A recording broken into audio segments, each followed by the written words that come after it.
আপনি ঘাবড়াইয়েন না, আমরা আছি শক্ত শক্ত না, আপনি ঘাবড়াইলে আমরা নরমই করি। জয় বাংলা, জয় বাংলা।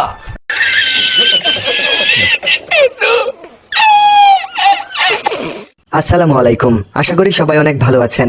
বৈষম্য বিরোধী ছাত্র আন্দোলনের মাধ্যমে সরকার পতনের পর দেশে হাসিনার রেখে যাওয়া রাঘব বোয়ালদের টেনে হিচড়ে গর্ত থেকে বের করা হচ্ছে। যারা স্বৈরাচারী হাসিনার হয়ে এতদিন দালালি করে গেছে, হাসিনার হয়ে দালালি করা সেসব আমলাদের অনেকেই আজ নিখোঁজ। কোটি টাকার শিল্পপতি থেকে শুরু করে টোকাই লেভেলের অনেক দালাল আজ পলাতক। প্রিয় দর্শক, আজকের এই ভিডিওতে আমরা আপনাদের দেখাবো দেশের সেরা 10 দুর্নীতিবাজ হাসিনার দালালদের, যারা এখন দেশে পলাতক এবং এদের কেউ কেউ দেশ থেকে পালিয়ে যাওয়ার মুহূর্তে পুলিশের হাতে ধরা পড়েছে। আজকের ভিডিওতে আওয়ামী লীগের শীর্ষ 10 দালালদের আপনাদের দেখাবো, যারা এতদিন প্রভাব খাটিয়েছে অথচ তারা এখন রোহিঙ্গা হয়ে ঘুরে বেড়াচ্ছে। ভিডিওতে এমন 10 জন স্বার্থবাদী দালালদের মুখোশ খুলবো, যারা এতদিন দেশের সাধারণ মানুষের কোনো চিন্তা ভাবনা না করে দেশটাকে একেবারে চুষে খেয়ে ফেলেছে। ভিডিওটা খুবই ইন্টারেস্টিং হতে যাচ্ছে, তাই অনুরোধ থাকবে একদম শেষ পর্যন্ত ভিডিওটা দেখার, কেননা শেষের দিকে থাকবে বেশ কয়েকজন শীর্ষ দালাল। চলুন তাহলে একটা লাইক দিয়ে শুরু করি।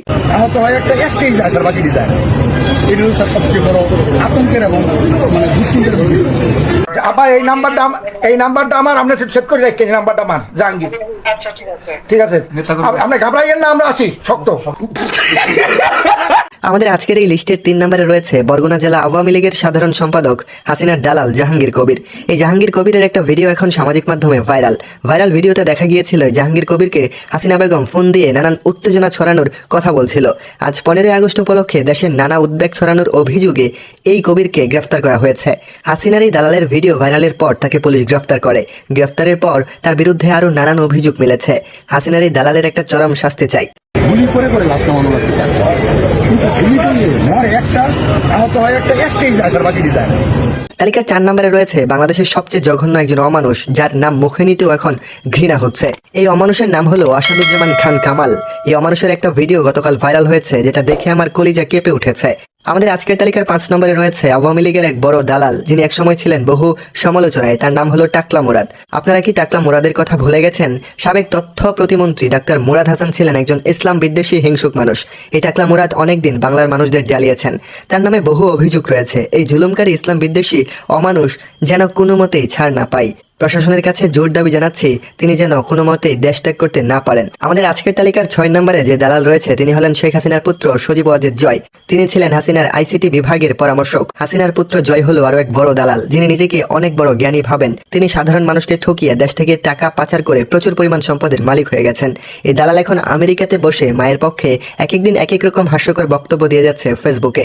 শেখ হাসিনাকে একজন পরিমাণ গণনার ক্ষমতা ওদের বাবারও নাই।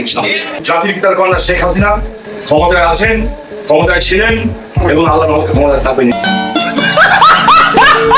আমাদের আজকের তালিকার 7 নম্বরে রয়েছে আওয়ামী লীগের এক বিশিষ্ট সন্ত্রাস, শেখ হাসিনার 5 আটা এক গোলাম, যার নাম হলো শামীম ওসমান।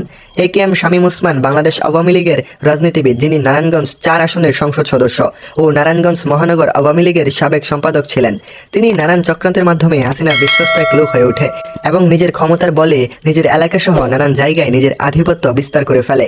তিনি তার উঁচু গলার মাধ্যমে সবসময় এটা বোঝাতে চাইতেন যে তিনি অনেক বড় কিছু হয়ে গেছেন, ওনাকে থামানোর কেউ নাই। কিন্তু আজ তিনি অসহায় থেমে গেছেন। এখন তিনি রোহিঙ্গা হয়ে দেশ বিদেশে ঘুরে বেড়াচ্ছেন। আমাদের তালিকার 8 নম্বরে রয়েছে শেখ হাসিনার দালাল, দেশের অর্থনীতি লুট করে খাওয়া অর্থমন্ত্রী জনাব আবুল হাসান মাহমুদ আলী। তিনি দ্বাদশ জাতীয় সংসদ নির্বাচনে দিনাজপুর 4 আসন থেকে নির্বাচিত সংসদ সদস্য।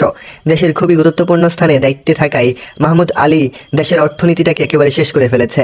অর্থনীতিটাকে লুট করার পর তিনি এখন গা ঢাকা দিয়ে পলাতক রয়েছেন। আমাদের আজকের লিস্টে 9 নম্বরে রয়েছে শেখ হাসিনার আরো এক 5 আটা গোলাম, যার নাম হলো হাসান মাহমুদ। মোহাম্মদ হাসান মাহমুদ একজন রাজনীতিবিদ এবং বাংলাদেশ আওয়ামী লীগের যুগ্ম সাধারণ এবং সাবেক পররাষ্ট্রমন্ত্রী। এর পূর্বে তিনি পরিবেশ, বন ও জলবায়ু পরিবর্তন মন্ত্রণালয়ের প্রতিমন্ত্রী এবং পররাষ্ট্র মন্ত্রণালয়ের প্রতিমন্ত্রী হিসেবে দায়িত্ব পালন করেন। দেশের এমন গুরুত্বপূর্ণ স্থানে থেকেও হাসান মাহমুদ নানান রকম অপকর্মের সাথে জড়িয়েছিল। বর্তমানে তিনিও পলাতক রয়েছেন। আমাদের আজকের তালিকার সবশেষ যে দালাল রয়েছে, তার নাম হলো শিক্ষামন্ত্রী মুহিবুল হাসান নওফেল। তিনি চট্টগ্রাম 9 আসনের সাবেক সংসদ সদস্য। 2024 সালে অসহযোগ আন্দোলনের পর রাষ্ট্রপতি জাতীয় সংসদ বিলুপ্ত করলে তিনি সংসদ সদস্য পদ হারান। শেখ হাসিনার হয়ে গোলামি করায় নওফেল শিক্ষাখাতে করেছে নানান রকম দুর্নীতি, যার সবকিছুই ধীরে ধীরে বেরিয়ে আসবে। তবে কোথায় এখন তিনি গা ঢাকা দিয়েছেন তা এখনো পরিষ্কার হয়নি। প্রিয় দর্শক, শেষ করছি আমাদের আজকের আয়োজন। আওয়ামী লীগের সেরা 10 দালালদের মধ্যে আজকের এই লিস্টে কে বাদ পড়েছে তা কিন্তু অবশ্যই কমেন্টস করে জানাবেন।